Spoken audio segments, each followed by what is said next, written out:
You know, we get asked all the time about how to bail out of a squat. And when I think about somebody bailing out from under a squat, what I think of is a person standing on the platform, squat loaded with bumper plates. They get into the middle of the set and they decide it's too heavy. And they jump out from under the bar because after all, it's bumper plates and it doesn't hurt anything to drop the bar off your back. And that's what I think of when I think of bailing out of a squat. Now,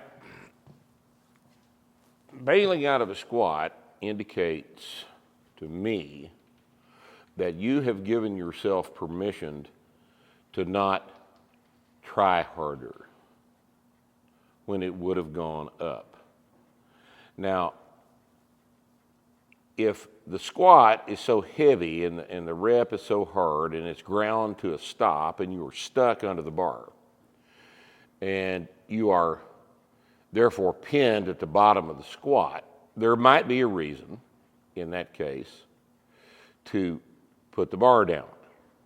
We're going to talk today about how to safely do that. But before we do that, we want to talk about how to prevent that from happening, because that shouldn't occur.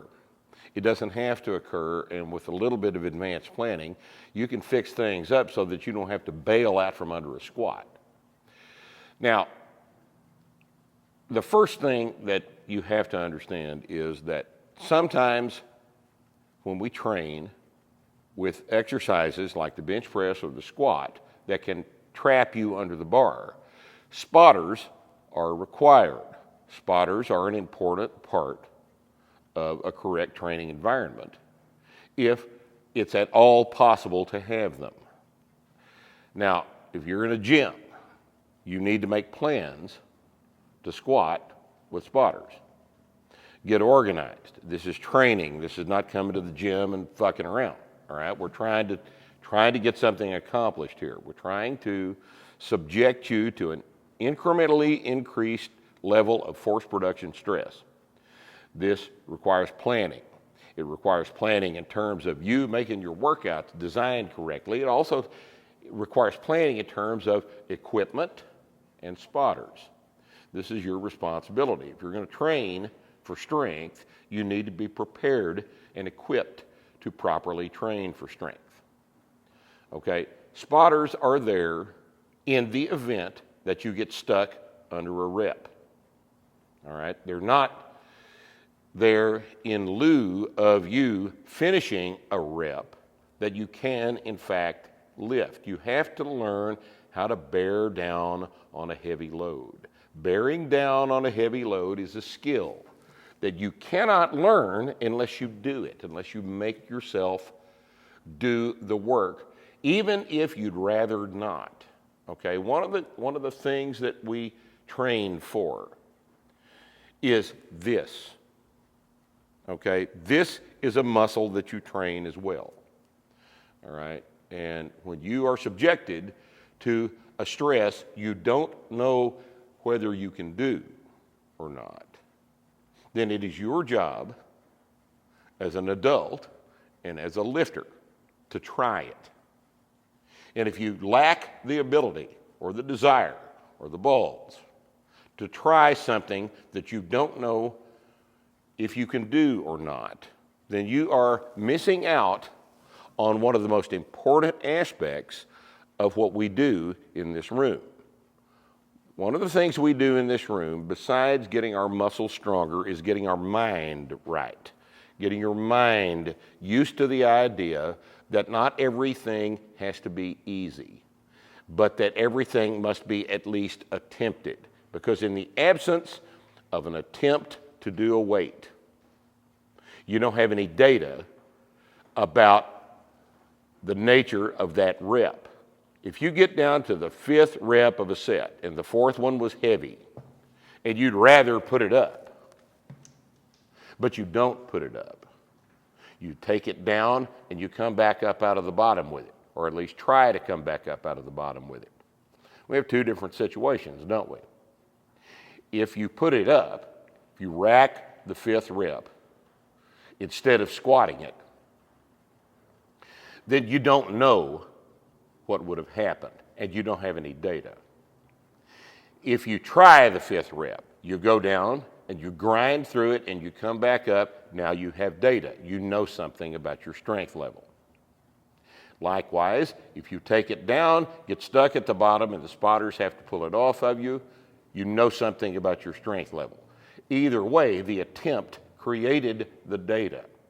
You bailing out or racking it would not have created the data. So get out of the habit of giving yourself permission to puss out of heavy stuff. You have to try it because you don't know if it's there or not. I assure you that I'm in situations personally, having been training for 42 years, where I try reps that I don't know whether or not I can do. Usually I make them. Sometimes I don't. Either way, I have data. But if you give yourself permission, using some bullshit like RPE, to judge that the next rep will not be doable in the absence of even trying it when it should have been there according to your training and your programming, when it should have been there, if you correctly chose the number, and you bail out of it, that's not, you just absolve yourself of the responsibility for training. You're no longer training. You're not generating the data. You're not sticking with the program. You gave yourself permission to put it up. Don't get in the habit of doing that, okay? That having been said, if you are training at home by yourself and you are at all correctly equipped for training, this is your tool, the power rack. There are 2 uprights. The pins are here. The rack bolts, or J-hooks, depending on your setup, are here. You're going to set this up at the correct height for you to take the bar out of the rack. And you're going to set the safety pins at the correct height that will allow you to do a full depth squat with the bar in the correct position on your back. And then 2 inches below that, 3 inches below that perhaps, but not 4 or 5 inches below that, you set the pins. If you're training by yourself, the possibility exists that you will be in situation B, where you take the rep down, it's physically too heavy to come back up. You get stuck. You grind on it, it won't go up, and you have to set it down. If you are in this position, these pins are where you set the bar. You'll take the bar out of the rack, do the set, grind through the last rep. If it's legitimately stuck, not if you'd rather not do it, but you physically can't do it, then what you do is good morning the bar onto the pins. Set the thing down and walk forward out from under the bar. You want the pins high enough so that you can actually get away from the bar after you set it down on the pins. If it's too low, it'll trap you. That won't help us. If it's too high, the setting of the pins will interfere with the depth of a properly executed squat, and we can't have that either. So the pins have to be set in the right place, and you're going to have to experiment with that a little bit before it gets real heavy. If you set the pins based on what the empty bar is going to do, that's also going to be wrong. Your body is a different shape under your work set than it is under an empty bar. So place the pins correctly for a loaded bar height.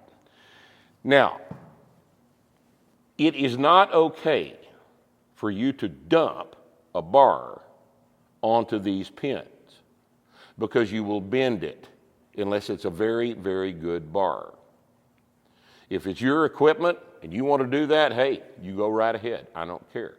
But don't do that in my gym. I don't buy bars for you to bend, okay? And my suggestion to you is to practice maybe once, twice a year, setting the thing down on the pins just to make sure you know how to do it in the event that you have to, so that you don't tear anything up getting out from under a squat that you've significantly misjudged your ability to do. Now, let me reiterate. Bailing out from under a squat, dumping the bar off of your back, does not happen in my place, okay? If you're in a CrossFit box and that's fashionable to do there, go right ahead. But you can't do that here. And if you're training at home, my advice to you is to not dump the bar off your back in the garage floor. That's stupid. Get a rack. Learn to use the tools that you ought to have in a properly equipped gym. Learn to set the bar down on the pins if you absolutely have to, but under no other circumstances do you give yourself permission to stop working on the load, because that's what you're doing if you just set it down without grinding on the thing. You've got to learn how to do hard things. It's a part of training. If all you're doing is exercising, this doesn't apply to you. But if you're actually going to train, you have to learn how to grind through shit that you'd rather not do.